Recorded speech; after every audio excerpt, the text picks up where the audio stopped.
حتى ربنا لما ذكر يود المجرم لو يفتدي من عذاب يومئذ ببنيه وصاحبته وأخيه وهكذا. نعم.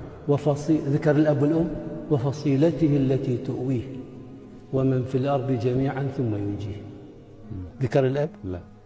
بينما في عبس في الحلقة الماضية يوم يفر المرء من أخيه، هذا فرار من فرار من أمه وأبيه ذكر الأم والأب. نعم صحيح.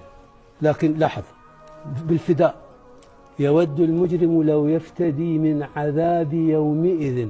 يفتدي من العذاب بأي شيء يفتدي؟ هو يفتدي نفسه من عذاب فيبد أن يقدم شيئا مكانه. بمن يفتدي؟ ذكر يود بمن يفتدي نفسه؟ أيوة ببنيه. يود المجرم يقدم بنيه بدلا منه.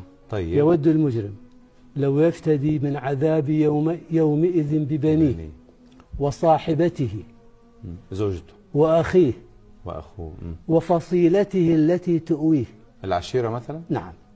ومن في الأرض جميعا ثم ينجيه. ذكر أمه وأبيه؟ لا. لماذا؟ ما يستطيع يقدمهما ليفتدي بهما نفسه. لماذا؟ لأن ذلك سيغضب ربه. يا الله. يقول لا يعني أنا أمرتك بالإحسان إليهما، أنت تفتدي. يعني هذا لعظيم منزلة الأبوين عند الله. المجرم لا يجرؤ. صحيح. سبحان الله العظيم. لا يجرؤ أن يقدم أبويه فداء. يقول لا، أقول له هذا الإحسان، هذا ما أمرتك به. وكأن هذا الإحسان دنيا وأخرى.